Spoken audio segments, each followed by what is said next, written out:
Et salut à toutes et à tous, ici Max Estrade, votre organisateur pour cette nouvelle saison de la MML, j'ai nommé la MML Wanted Edition. J'espère que vous allez bien, moi ça va nickel, la phase de draft est enfin terminée. La semaine prochaine, les choses sérieuses commencent, les premières vidéos vont commencer à arriver avec le début de la compétition. J'espère que vous êtes chaud et avant ça, on va quand même faire une petite vidéo concernant la phase de draft qui, comme je l'ai dit, vient de se terminer. Une phase de draft qui a été franchement très satisfaisante à vivre et à observer, puisqu'il y avait 2 poules de picks, c'était la grande nouveauté cette saison.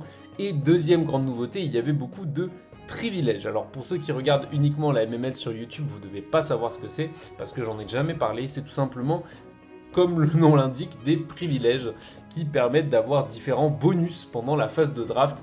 Des bonus qui permettent par exemple de bloquer le pick d'un certain Pokémon sur un tour, ou d'autres qui permettent d'être placés plus avantageusement, de façon plus avantageuse sur le prochain tour. Enfin voilà, il y a plein de choses et c'était super marrant à vivre. Grâce à ça, il y a eu beaucoup en même temps d'aléatoires. Il y a beaucoup de personnes qui ont un peu galéré pour avoir leurs ajouts éphémères, du snipe bien évidemment, et pourtant, eh bien on a des drafts qui, je trouve, sont bien plus intéressantes que la saison dernière et surtout bien plus relevées en termes de qualité. Donc ça fait extrêmement plaisir, c'était un défi que je m'étais lancé, rendre la phase de draft tout aussi fun que la saison dernière et tout aussi tricky, c'est-à-dire qu'il faut être capable de s'adapter, mais en même temps avoir des drafts qui sont peut-être un peu plus qualitative que la saison dernière où ça a été compliqué après pour beaucoup de coachs. Là je suis très satisfait et on va évoquer 5 de ces drafts aujourd'hui. On est 24 participants, donc cette saison malheureusement il n'y aura pas de power ranking au global parce que ce serait tout simplement trop long, genre 5 vidéos de 5 heures, ça ne m'intéresse pas. Donc on va faire tout simplement mon top 5 des drafts à suivre ou des drafts que je trouve intéressantes. Ce ne sont pas forcément les meilleurs, c'est pas mon top 5 du power ranking. Par contre, c'est tout simplement les drafts que j'ai envie de voir, sur lesquels il y a des points où je suis assez curieux, etc. Et puis on va pouvoir aborder 5 coachs, dont certains nouveaux, et d'autres pas du tout, de la compétition. Donc sans plus tarder, on va commencer avec la première draft, celle de Dixel, coach des 312 Negapix, qui fera partie des shérifs cette saison. Donc sa mission sera d'abattre les Wanted, et pour ça il sera aidé de Scizor, de Tinglu, de Mega Altaria, du Moltres, de Minchao, de Arcanin, ajout éphémère, donc il y a le nouveau talent Rickless, et uniquement Rickless, Blastoise, comment il s'appelle lui, Noix de Coco, donc c'est Executor, Jolteon, Sudowoodo, j'adore dire son nom, et Swellow. Sachant que le Terra Captain de cette équipe est Minchao avec les Terra Fight et les Terra Poison. Donc cette draft déjà, on va commencer par l'essentiel, on va pas se mentir, ce corps de 4 de l'enfer, Scizor, Tinglu, Mega Altaria, Moltres, ça se combine infiniment bien. On va commencer déjà juste le duo Scizor plus Tinglu qui est absolument horrible à essayer de passer. Ça se complète parfaitement au niveau des types et toutes les neutralités de ce duo. Je prends l'exemple de la faiblesse feu de Scizor qui n'est pas prise par Tinglu. Il y a aussi le type Water ou le type Fight. Bien, tous ces types là vont être absolument parfaitement checkés par le Mega Altaria. Et le Moltres, alors on peut se demander ce qu'il fait là un peu au premier abord parce qu'il apporte pas énormément en termes de résistance, si ce n'est l'immunité sol. Mais ce qu'il apporte, c'est vraiment le fait de pressure les pokés qui vont taper physique. Parce que pour le coup, ce corps, on va l'expliquer après, mais il peut laisser de la place à certaines choses. Donc le Moltres déjà, il va bloquer certaines options dans beaucoup de drafts pour passer ce corps. Et notamment celle du pivot. Parce que Tinglu, bon, ça peut se jouer Rocky Helmet, mais pas forcément tout le temps. Des fois, on aime bien jouer des Choppleberry, des choses comme ça, ou des bots. Le Scizor, je pense qu'il aura autre chose à faire que de porter un Rocky Helmet. Donc, clairement, ça peut être très intéressant de déjà dissuader tout ce qui tape physique. Et en plus, à côté de ça, on a Monsieur Tinglu qui, en plus, se combine parfaitement bien, qui va prendre la faiblesse roche de Moltres, qui, lui, va dissuader les attaquants spé, notamment les types psy, tout ça.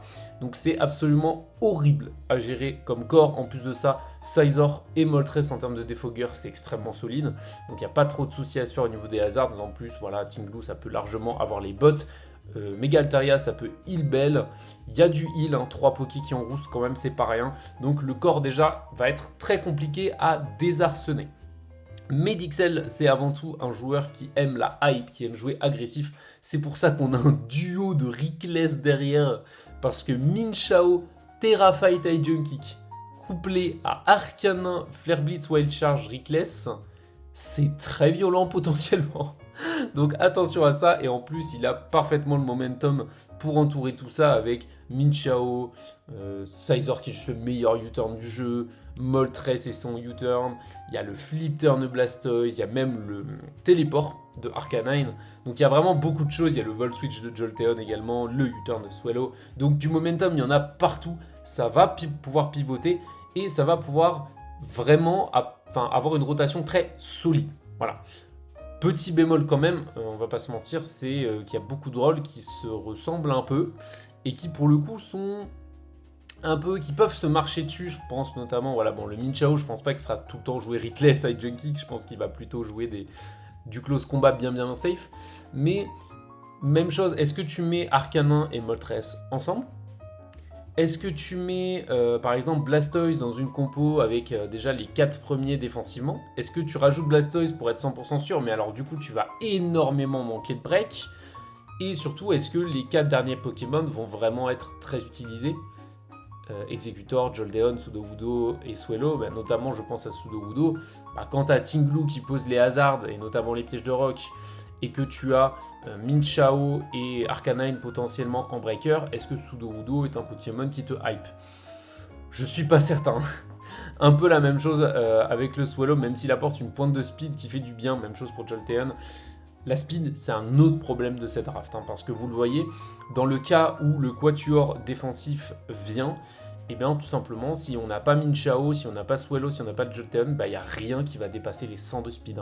Donc c'est absolument catastrophique, et surtout, dans les 100 de speed, on a Min Chao qui je crois est à 105, mais en dehors de ça, et bien Jolteon et Swallow qui vont pas arriver souvent, on va pas se mentir, et bien tout simplement, tous les 110, tous les 120, tous les 130 vont outspeed l'intégralité de la draft de Dixel. Et le problème, c'est que même si Min Chao est joué Scarf, ça veut dire que en dehors du Scarf, le gouffre de vitesse va être assez abyssal. Donc ça, c'est un premier gros problème de cette draft.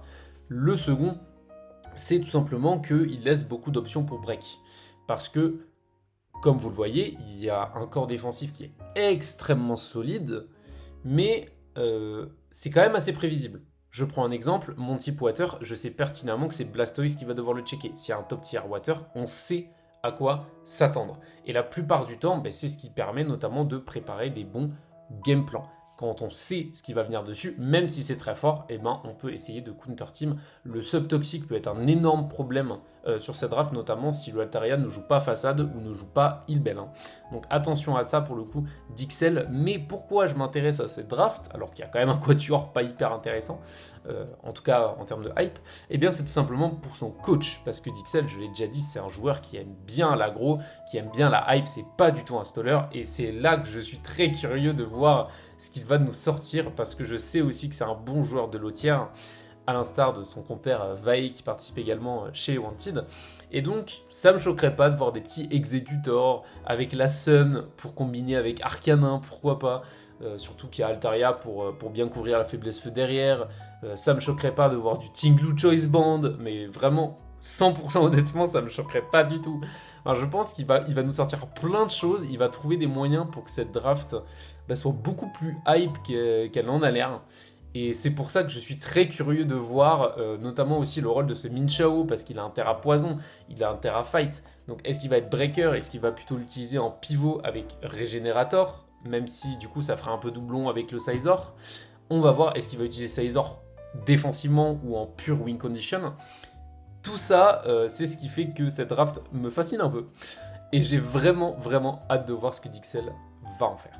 Puisqu'on parle de draft fascinante, je pense qu'on va être obligé de s'arrêter un peu sur la draft des Noobomasno, coaché par Butterchoke, qui a drafté Urshifu Water, Ursaluna Blood Moon, Zeraora, Klefki, Sinistcha, le goaler qui a joué éphémère qui a Contrary et Headlong Crush, donc c'est l'attaque à 120 de puissance de Tusk qui baisse les défenses mais qui du coup va la booster avec Contrary. On a aussi du Glalimega, du Iron Moss, du Terrapagos, du Shimecho et enfin du Guzzlord qui est Terra Dragon et Terra Fairy. Cette draft, c'est du grand n'importe quoi. C'est pour ça que je voulais la présenter en vidéo. Parce que c'est du grand n'importe quoi, mais du grand n'importe quoi absolument terrifiant. Déjà parce qu'on a un corps offensif qui n'est même pas un corps offensif. C'est-à-dire qu'on a vraiment que des pokés qui forcent la prep de partout. On a Urshifu Rapid Strike. Alors je trouve que c'est un des meilleurs Pokémon actuellement dans le format 9G. C'est très très dur de l'empêcher de break. Couplé à Ursaluna Blood Moon. Même chose, on ne peut pas se permettre de le laisser venir gratuitement ni de placer des plénitudes. C'est extrêmement dangereux comme Pokémon. Derrière Zeraora, c'est la même chose. On sort son ground, sauf qu'il y a potentiellement le subtoxique, il y a potentiellement le grass knot qui vient. Donc c'est très très chiant. Et en plus, ça vient gérer le speed control. Rien que ces trois-là, on a 3 pokés qui forcent la prep de malade mental et qui ont des speed tiers très complémentaires. Iron Moss vient compléter le tout avec un peu plus de 100 de speed, donc c'est absolument parfait. Couplé à ça, eh bien, on a des grosses menaces comme le Golurk. Évidemment, il ne faut pas le laisser se placer avec Contrary, sinon ça peut devenir dangereux. Et Glalie Mega, c'est la même chose. Si tu ramènes pas ton petit check à Glalie, ça peut devenir extrêmement compliqué. Surtout que je crois qu'il a quand même une speed pas trop dégueulasse. Donc il faut faire attention. Et en plus, c'est un très bon poseur de Spike Boom. Donc forcément, c'est compliqué. Et couplé à ça, on a 3 pokés que je trouve infiniment intéressants dans des contextes de grosses offenses comme ça, et surtout dans celle de Butter. On a déjà Klefki. Klefki, je pense que c'est le cauchemar de beaucoup de personnes. Moi, en premier, je déteste affronter ce Poké. Le poseur de screen, le poseur de spike, c'est chiant, c'est bulky, ça vient toujours quand tu veux pas, et ça se complète bien avec notamment ce Urshifu. Donc pour le coup, c'est très très gênant d'avoir ce Klefki ici qui peut poser des screens pour le Ursaluna Blood Moon, pour le Iron Moss, qui peut setup pour le Golurk. Donc c'est très très dur à gérer. On a en plus de ça Terrapagos, donc lui c'est le Pokémon, et on va reparler dans cette vidéo, le Pokémon parfait pour coupler toutes les faiblesses défensives des drafts hyper offense. C'est vraiment génial parce que ça a que des neutralités, mis à part le type fight. Ça a son talent qui est l'équivalent du multiscale en bien meilleur, qui lui permet de tout encaisser. C'est un spinner qui a des stats incroyables et surtout un bon intérêt offensif. Et enfin, le Chimecho qui, mine de rien dans cette draft, peut avoir beaucoup d'intérêt. Déjà parce que défensivement, c'est une résistance fight pour Ursaluna, et il n'y en a pas beaucoup des résist fight dans cette draft, mine de rien. En plus de ça, on a le talent lévitation pour Klefki, Iron Moss et Zeraora, donc très très bien en termes de typing. Il n'y avait pas de psy non plus, donc la résistance psy, elle fait beaucoup de bien. Et enfin, Trick Room, parce que la TR, eh bien, c'est jouable avec Glalie, c'est jouable avec Golurk, c'est parfaitement sortable. Et même chose, Ursaluna Blood Moon s'en sort très bien sous TR. Donc on a une alternance de menaces sur lesquelles on va devoir danser un peu. Et typiquement, souvent dans les offenses, il y a toujours ce Pokémon qu'on cherche à exploit, ce Klefki, ce Chimecho, ce truc-là. Voilà, tous les Pokés qui sont dépendants, en fait, qui rendent l'offense vraiment puissante, les poseurs de screen, les poseurs de sticky, tout ça, c'est des Pokémon qu'on va toujours chercher à exploiter parce qu'on sait qu'ils vont se ramener, et on sait en général que tour 1, c'est un peu... c'est très probable que ça se ramène. Le problème ici, c'est qu'il y en a 2 couplés à Terrapagos qui va vraiment hard carry la team défensivement. Ce qui fait que c'est un espèce de dilemme à chaque week. Qu'est-ce qu'il va pouvoir amener ? Je me prépare quoi ? Parce que c'est impossible de se préparer à tout ça. Est-ce que je me prépare à terre ? Est-ce que je me prépare à screen ? Faut que je fasse attention au spike. En même temps, je peux pas stack les hazards parce qu'il a un excellent spinner. Et à côté, on a quand même le Guzzlord, j'en ai pas parlé, mais Dragon Fairy, bon, c'est pas le meilleur Terracap de la compète à mon sens, mais c'est un Pokémon qui peut aussi poser des problèmes avec une veste de combat. Ça peut checker quand même des gros offensifs spé. Donc attention à ce Guzzlord, et on obtient un dilemme juste horrible pour tous les opposants de Butter. Et je pense que cette draft, on la verra au moins une fois en main event, parce que j'ai beaucoup trop hâte de voir ce qu'elle va donner. Mais c'est absolument terrifiant, et c'est une des drafts à la fois les plus aléatoires et à la fois les mieux construites que j'ai pu voir en termes d'hyper-offense.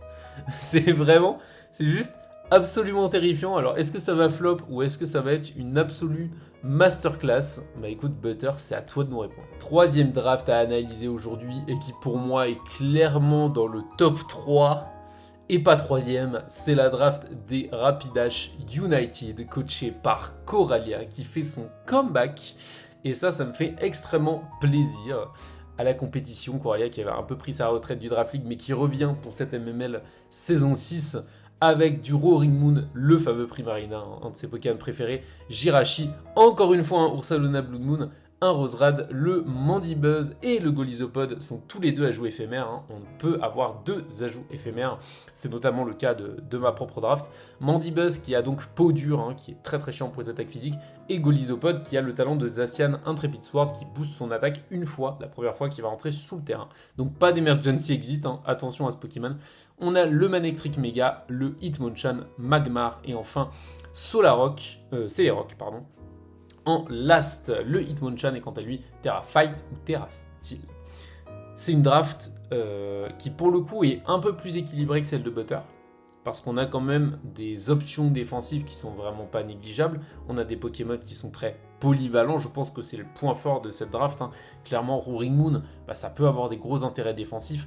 Même chose pour le Primarina, potentiellement veste de combat. Jirachi, le set SPDF, on n'en parle pas, hein, avec le Wish. Le Ursaluna, même chose. Roserad, c'est très bien potentiellement contre certains Water. Et en plus, ça fait le taf avec les Pico et les T-Spike. Le Goli, c'est pas si évident de le passer. Et enfin, on a le Mandibuzz qui vient un peu sauver le tout parce que lui, encore une fois, comme le Moltres de Dixel, il va venir punir tout ce qui tape sur le physique. Et en fait, en termes de bulk pur, c'est vraiment une des meilleures drafts parce qu'on a le bulk pur de Primarina sur le SP, même chose pour Blood Moon, même chose pour Jirachi, même chose pour potentiellement Roserad, et à côté, on a Intimidation de Manek, le Golisopod qui gère très bien tout ce qui est fight, tout ça sur le physique, et ce Mandibuzz qui va dissuader aussi. Donc on a même le corps ardent de Magmar. Donc pour le coup, c'est très varié et ça peut être extrêmement relou pour plein de drafts parce qu'on sait jamais ce qui va venir nous checker. Mais on va pas se mentir, c'est pas là le plus important dans cette draft. Roaring Moon Pivot into Primarina, c'est terrifiant. Roaring Moon Pivot into Jirachi, c'est terrifiant. Primarina Flip Turn sur le grass into Golisopod avec sa petite priorité ou Roserad, c'est terrifiant. Blood Moon, rien que tout seul, c'est terrifiant. Donc on a un trio vraiment Jirachi, Primarina, Roaring Moon qui se complètent extrêmement bien en termes de résistance. Buzz, lui, va venir apporter un peu cette petite Immuground qui manquait à cette draft. Et voilà, derrière, en fait, c'est le jeu du pivot. Et en fait, les 3 peuvent pivot. Donc, on sait jamais, est-ce que le Roaring Moon va être joué Dragon Dance? Est-ce qu'il va être joué de Band? Ou est-ce que ça va être lui le pivot pour Primarina qui va être Specs? Ou alors le Primarina va être lui-même pivot pour Jirachi Scarf? Ou alors le Jirachi va être lui-même pivot pour Ursaluna Blood Moon? C'est pareil, c'est vraiment, tu jettes les dés et tu pries pour que tu sois tombé sur le bon breaker parce qu'ils peuvent tous faire du setup, ils peuvent tous pivoter, ils peuvent tous être des énormes breakers, donc c'est très compliqué pour le coup d'essayer de suivre le game plan de cette draft. Couplé à ça, on a le Golisopod qui peut apporter sa priorité, c'est Pico, parce que les Pico, pour le coup, ils vont faire énormément bien. Même chose pour Roserad, mais le problème de Roserad, c'est que forcément, il met un peu moins de pression vu qu'il n'y a pas les puissances cachées. Donc Golisopod est quand même un meilleur poseur de Pico. Mais si jamais les pics toxiques sont nécessaires sur un match-up, Roserad, ça régale. Les PDR de Jirachi, c'est pareil. Petit point faible de cette draft quand même, c'est que c'est pas mal parce qu'on peut poser du hasard, mais faut-il encore les retirer? Parce qu'il n'y a pas énormément de bons utilisateurs de boots, si ce n'est Golisopod, Mandibuzz. Et pour le coup, c'est à part Mandibuzz, qu'est-ce qui défogue en fait, tout simplement? On a le Hitmonchan, mais Hitmonchan, je veux pas croire qu'il va se ramener un match sur 2 avec son Rapid Spin. Et c'est très facile à punir. C'est quand même intéressant du coup d'avoir mis le Terra Cap sur lui, parce que ça permet déjà d'avoir un double style avec Jirachi, ce qui peut lui donner un slot. Mais surtout, voilà, avoir peut-être un peu plus de facilité à spin en générant des 50-50. Et encore une fois, même le Terra Fight Hitmonchan peut être intéressant par rapport à son Mach Punch boosté Terra, qui apporte encore une fois une priorité assez intéressante. Le gros problème de cette draft, on en a parlé rapidement chez Dixel, mais alors là c'est absolument terrifiant, c'est le Spitière. Parce que le Pokémon le plus rapide de cette draft, c'est Roaring Moon, qui a un Spitière intéressant, mais pas top tier, parce que maintenant des Pokémon qui ont plus de 120 de speed, c'est assez courant, il y en a en général au moins un par draft, mais surtout regardez l'écart. Parce que derrière, il y a Manek, c'est vrai que j'ai oublié Manek, pardon, excusez-moi. Mais bon, Manek, c'est pas le Poké que tu ramènes sur tous les match-ups, forcément. Donc il va falloir faire attention à ça. Mais surtout, l'écart entre Moon et Jirachi, il y a quand même 18 points de stats. Je crois que c'est 119 Roaring Moon. Bon, j'espère que je ne me trompe pas. Mais voilà, il y a 19 points de stats d'écart. Donc ça laisse la place à énormément de petits 105, 108, 110 de speed, avec des gros specs, avec des gros choice bands, avec des grosses choses comme ça, des possibilités de setup qui peuvent s'exprimer. Et encore une fois, il va falloir faire très attention à un certain profil de Pokémon. Ça va être les Pokémon très mixed. Parce que, je prends un exemple, mais Infernape qui a la capacité de mettre un énorme gunk shot sur la faiblesse physique de Primarina, mais qui peut en fait tout à fait être joué juste Expert Belt, et derrière tu as le gros Overheat ou Fire Blast qui est là pour choper le Mandibuzz, il va falloir faire très attention à ce profil de Pokémon. Parce que pour le coup, ça peut aller très vite, les mixed qui ont un peu de coverage, c'est aussi un point faible de cette draft, c'est qu'il n'y a quasiment que des doubles types. Sur les Pokémon les plus importants, il y a beaucoup de double types, donc ça veut dire forcément que tu as potentiellement plus de faiblesses et qu'on peut aller te chercher un peu plus facilement. Évidemment, c'est toujours plus compliqué quand on se mange un Prima Specs dans la tronche. C'est pour ça que le plus important avec cette draft, ça va être de mettre énormément de pression. Et ça, c'est la mission de Coralia et je veux voir si elle va réussir. Parce que Coralia, c'est potentiellement une des meilleures joueuses en termes de talent pur, mais aussi très irrégulière, donc il va falloir voir ce qu'elle va nous proposer sur cette saison. Ça fait aussi un petit moment qu'elle n'a pas joué, donc est-ce qu'on va voir une Coralia en maîtrise, une Coralia qui va essayer de mettre beaucoup de pression, ou alors une Coralia qui des fois va se perdre un peu dans ses choix? On verra. En tout cas, je trouve que la draft, pour le coup, est très très prometteuse.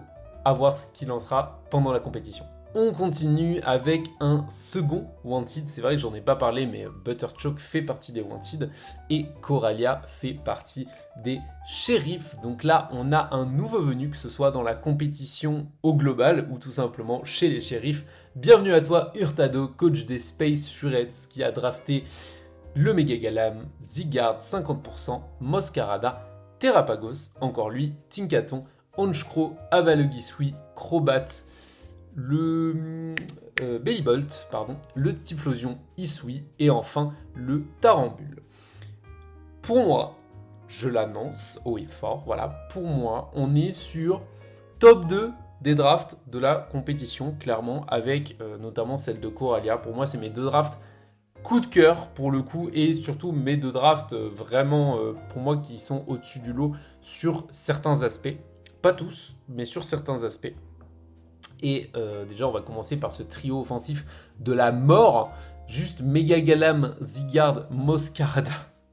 C'est absolument abominable. Voilà, c'est-à-dire que il n'y a qu'un seul type qui gêne ce trio, c'est le type fée. Bonjour Tinkaton, bonjour Crobat, bonjour Typhlosion Isui. D'ailleurs, j'ai oublié de le préciser, mais Bellibolt et Terra Elec et Terra Water. Hein. Et Honchkrow, c'est l'ajout éphémère de cette draft avec Dark Aura et Knock-Off. Donc déjà, c'est sûr que le type fée, c'est gênant, mais il y a de quoi le gérer. Et surtout, donnez-moi des types fées qui vont à la fois gérer le Thousand Arrow de Zygarde, le Flower Trick de Moscarada et les Poison Jab / Zen Headbutt de Galam. Eh ben, il y en a vraiment... il y en a pas. Il y en a juste pas. Donc c'est une draft qui est... Enfin, un trio qui est très problématique à gérer. En termes de speed, c'est l'équilibre parfait. On a 95 avec Zygarde, on a 110 avec Galam, et on a 123, je crois, avec Moscarada. Donc très bon équilibre. Ça manque peut-être d'un très très très bon Scarf. Voilà, bon, Zygarde, Scarf, ça se joue, mais c'est pas trop ma cam. Le Moscarada est quand même meilleur en Scarf, mais c'est vrai que en général, je préfère avoir un Poké un peu plus lent que 123 en speed en Scarf. Mais selon les match-ups, ça peut être quand même très très jouable. Et qu'est-ce qui fait pour moi que cette draft, en dehors de ce trio, elle est monumentale? Déjà, ce trio, il force la prep de malade mental. C'est-à-dire que ces trois Pokémon, si tu n'as aucune réponse, tu es absolument sûr de perdre. Donc déjà, ça va être un enfer tactique pour build contre ça. C'est pas le meilleur trio, mais c'est probablement le trio qui force le plus la prep de toutes les drafts. Sur les 24, je vois aucun trio qui force à ce point la prep. Pourquoi ? Déjà parce que, comme je vous l'ai dit, c'est sur globalement les mêmes profils en fait. Par exemple, un Bulky Water peut paraître une très bonne option contre Galam, tout comme Zygarde. Le problème, c'est que Zygarde, il se ramène Choice Band, t'es obligé de ramener ton Water et t'as plus rien pour Galam. Même chose pour les types fées. C'est extrêmement compliqué. Et à côté de ça, on a Moscarada qui vient profiter de sa speed et qui vient mettre ses spikes. C'est très gênant. Moscarada, c'est des profils très particuliers aussi, des types poison, même chose potentiellement des types fées, des petits types vol comme Corviknight qui sont très solides. Et on fait U-turn et on amène une autre menace. Donc ça déjà, c'est très compliqué à gérer. Voilà, il y a déjà 3 Wincon dans la draft adverse qui se complètent parfaitement en termes de speed. À partir de là, pour certains, la solution sera de Out Offense. Le problème, c'est qu'il y a certains Pokémon qui sont absolument infernales à gérer dans ce contexte-là. Terrapagos, j'en ai parlé. Dans une offense, il n'y a rien de pire que de devoir se taper Terrapagos sur le Switch. C'est horrible, ça permet de spin, donc on perd pas du tout l'efficacité des spikes de Moscarada notamment. Il y a le Tinkaton aussi qui peut poser des rocks, il y a la Sticky de Tarambule, donc il y a tout plein de types d'hazard différents, et ils peuvent tout simplement rester sur le terrain le plus longtemps possible grâce au spin d'un Pokémon qui en plus apporte énormément, parce que même chose, si tu laisses la Calmine à Terrapagos, ça peut faire des ravages. Couplé à ça, Terrapagos il est super bien entouré dans cette draft, on a Crobat, on a type Fusion Isui, on a le Tarambule, donc le type Fight, qui est globalement sa seule faiblesse. Ça va être très compliqué. Et tous les pokés qui veulent essayer de se setup dessus, c'est un peu la même chose, parce que typiquement, va de setup quand ça peut hard switch sur le Moscarada, sur le Zygarde, sur le Galam. Et il y a un Pokémon que je trouve hyper intéressant ici, c'est le Crobat, qui pour le coup a plein de résistances hyper intéressantes dans ces drafts, notamment la Resi Fight. Il y a aussi les Muscles, qui pour le coup peut être très intéressante, et surtout Crobat c'est encore un Poké qui dans cette draft va être moins préparé par les oppos, et pourtant il est encore une fois terrifiant. Il apporte avec son speed tier 230 et surtout les 7 Nasty Plot, ça peut servir à passer tous les Pokés qui ont bien de cette draft, tous les petits Pokés là, tout ça, ça pressure les ferries, ça met une pression colossale. Le set Super Fang U-turn, quand on a un trio offensif comme ça, forcément c'est quasiment impossible de s'y préparer en fait, et pourtant c'est un set qui va faire des ravages avec le taunt, avec le roost. Il a un intérêt juste exceptionnel, et en plus défensivement ça peut être assez solide. Honchkrow, je suis pas forcément convaincu en cette draft, je vais pas vous mentir. C'était un peu le pic coup de cœur d'Urta pour le coup, même si il aurait pu avoir d'autres ajouts éphémères très très intéressants. Malheureusement il a eu peut-être celui qui était le moins intéressant, mais je pense que ça reste quand même très très jouable. Avec Darkora c'est pareil, il apporte une vraie versatilité offensive, même si j'aurais aimé ici un Pokémon qui vraiment défensivement puisse apporter en plus de l'aspect offensif. Bellibolt, c'est un Poké encore une fois qui finalement, Terra Elect, Terra Water, c'est un Poké qui peut être très très chiant à passer. Avec le Slack Off, ça peut spam les paras. D'ailleurs, on n'en a pas parlé, mais pareil. Zygarde, Glaire, pour le reste, ça peut être extrêmement relou. Même chose, les paras de Bellibolt, tout ça. Le poison potentiellement apporté par Crobat. Ça peut être très intéressant et un très bon support pour un Galam dans Slam. Donc là, c'est super sympa. Et la possibilité de sticky avec Tarambu, voilà, il y a plein de choses. Il y a le Avalegisui, alors qui est plus là pour faire joli, on va pas se mentir, parce que le Poké a un potentiel pas fou. Mais encore une fois, si tu veux RK, le Galam avec ton petit Scarf qui tape sur le physique, avec ton petit, je dis n'importe quoi, mais t'es content, t'as ton petit Weavile contre le trio, bon courage pour passer Avalegisui, mon gars, parce que ça va pas être de la tarte. Et même chose, Bellibolt, Terra Water, c'est pareil. Enfin, vraiment, c'est une draft qui... c'est pas la meilleure draft en termes de composition, je trouve. Mais en termes de pression au build et de cohérence, tu sais où ça va. Tu sais ce que ça va faire. Je trouve qu'elle baisse pas vraiment en qualité avec ses lotières, parce que Tarambule, c'est quand même un choice band qu'il faut préparer. Parce que si le band vient et que t'es pas prêt, tu vas le sentir passer. La Sticky, c'est cohérent. Le trio offensif, il est globalement cohérent. Et surtout, par exemple, voilà, tu sors ton Scarf Fairy, très bien.